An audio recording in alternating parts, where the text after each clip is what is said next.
Thanks for being with us, America. This is the Dave Ramsey Show. Kim is with us in Yorktown, Virginia. Hi, Kim. How are you? I'm good, Dave. How are you? Better than I deserve. What's up? Well, thank you so much for taking our call. I've got a question. My husband and I, we have a mortgage on our current home. We also have a mortgage on a rental home that we cannot sell because of family dynamics, and Grandma gave us the land to build on, so we're kind of stuck with it right now. My husband makes $175,000. Who owns the land around the family dynamics? Grandma owns the land. She gave us 2 acres to build on. Under the condition you never sell it? Sort of. If we were to sell it, it would divide the land so there would be no access to half of it. Okay. Who owns the land around it now, Grandma? Grandma still owns it, yes, and she's 98. So. And how much is owed on this rental property? We owe about $75,000 on the rental property. It's worth what? It's probably worth $30,000. It's in rural Michigan, so there's no kind of market. We've tried renting it out. So you're screwed. Yeah. So for right now, we're just trying to get rid of the mortgage on it and pay it off. We pay. For years have been paying, just an extra $25 a month. Horrible. Okay. Yeah, it's horrible. When we started, we're in baby step 2. When we started, my husband was making $125,000, and unfortunately, we were the typical try and out-earn our stupidity. Like, you name it, we did it. Mm-hmm. We had payday loans and all the stupid things you could do. And when we started, we were at negative $1,400 a month. Wow. With his raise and with following the baby steps and working odd jobs and selling everything in the house, we're now, thankfully, to the point where, we're clearing. So far, we've cleared right around $45,000 of our debt. We have $80,000 remaining. Including the $70 on this bad deal? No, that's not including it. Okay, wow. My question was, do we add the rental, now that the rental home mortgage is less than half of our annual income, do we add that to our debt snowball? Because that'll add a year, basically, to baby step 2. Well, it doesn't matter to me. You're going to have to clean this mess up one time or another. So at some point, you're going to lose $40,000 or $50,000 on this piece of property, right? Yes. Okay. And so you built a house on it to live, and then you moved? Is that what happened? Yes. My husband was working for his parents' business, and the business went under, so we couldn't stay in the area. So then we moved to Virginia. So Granny, when Granny dies, what happens to the land? I think when Granny dies that we will be able, I think the land goes to my husband's father, who also has moved away from the area. And so I think at that point we will be able to sell. Okay. So, okay. All right. So you're just trying to hold on for a little while. I'm going to put it at baby step 6 because you're going to write it. You're going to have to write a check because you're upside down either way. But it's just a matter of how much you're going to lose here, right?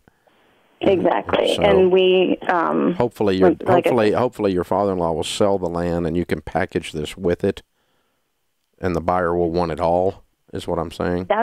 That's what we're hoping. Yeah. I mean, it's a dairy farm across the street, and if they want to expand, it would be ideal, but I don't know that will happen. Yeah.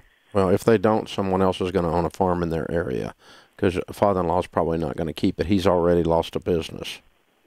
Yes, and he has moved to Florida, and he never wants to go back. So I feel fairly confident that when Grandma is gone, that it won't be a problem. We've just been paying on it. We built it in I would go ahead and have a discussion with father-in-law, given that he's the sole heir, and let's go ahead and start talking about this at Thanksgiving.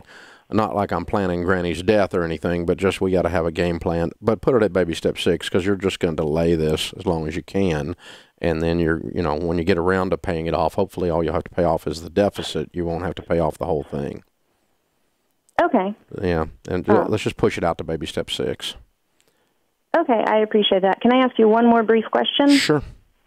In August, just of this year, we had about $5,000 worth of emergency between the rental house. We had bad tenants that trashed it. And that was about, I guess it was more than that. It was $7,500 in rental repairs that we had to do. And then we had a flood in my current home where we live. So it's a little bit more. We cash flowed everything, thankfully. Good. Would it be appropriate then to adjust our emergency fund to $2,000 versus the $1,000? Doesn't matter. Wouldn't have helped you anyway. That's true. It's just a matter of you're looking for comfort you're not going to have until you're out of debt and have your emergency fund in place. And so you're not going to feel that sense of relief that you're looking for until you get there. 2,000 is not going to do it for you.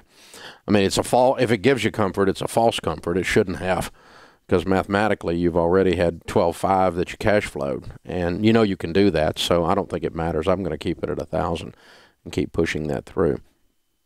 Hey, thanks for calling in. We appreciate you joining us. I think this is probably I'm going to make up a number, the 10th time in the last 10 years that I've had that call or something pretty similar. So let me outline that, because it almost never happens, but it happens often enough and it's so sad when it does. If your family wants to give you the corner of their farm to build on, don't take it. Let me say it again. If your family wants to give you the corner of their farm to build on, don't take it, because you can never sell it, because everybody's going to be pissed off that you took the house and sold it. You took a piece of the farm and sold it. You took a little bit of the farm and sold it. And daddy's going to be mad. Mama's going to be mad. Grandma's going to be mad. Uncle Bob's going to be mad that you sold off part of the family farm after your grandmother gave you that land, you sold it. When they give it to you, there are strings attached, and they're emotional strings. There's not any legal debt or not any legal liens on the deed, no deed restrictions most of the time. But there's this unwritten thing that when you sell it, everybody in the family's pissed off. And so you were just given a piece of ground you can't get rid of forever. It's not a gift, it's a problem. It's not a blessing, it's a curse. And then you go build a dadgum house on it and put a mortgage on it, now you're really screwed. And that's exactly what happened to her. And I have taken this call so many times. I remember one of them, we actually made a promo out of it, because the lady's like, well, my father-in-law said we can't sell it. And I said, well, is the deed in your name? Yeah. Well, I guess you could put a sign in the yard. Now, you're going to have to argue with him later. He may not want you at Thanksgiving dinner, but he doesn't really get to tell you what to do anymore because the deed's in your name. Now, you got the breakdown of the relationship at that point. But, the tail's wagging the dog. Unless he's going to start paying your freaking payments, he doesn't get to make your decisions. Now, Kim's got a 98-year-old, and so we're going to bet the odds here and not try to play hardball. But if Grandma was 65, I'd be advising Kim to make Grandma mad right now, because it's $70,000 worth of crap that woman's trying to swim out of that her family got her into. Her husband's family got her into. And here's the sad thing is, everybody thought they were doing her a favor. They thought they were, I'm helping him out. I'm giving him some land, giving him a little piece of the family here. Only you can't ever sell it. And let me just tell you, there's nothing is forever, even real estate. Real estate's not forever. Nothing is forever. Jesus, that's all that's forever. Everything else comes and everything else goes. And you can bet your bottom that dadgum life of yours is going to change in some way or another, and you're going to want to sell at some point. The number of times someone in their 20s or 30s builds a house and stays in that house their entire life is almost zero. So if your family wants to give you the corner of the farm to build on, just smile and say, goodness, thank you so much. No. No. It's a trap! It's a trap! They didn't mean for it to be a trap, but it's a trap. This is the Dave Ramsey Show. Hey guys, thanks for watching. If you enjoyed this video, click the subscribe button to get the latest content and check out these other great clips from the show.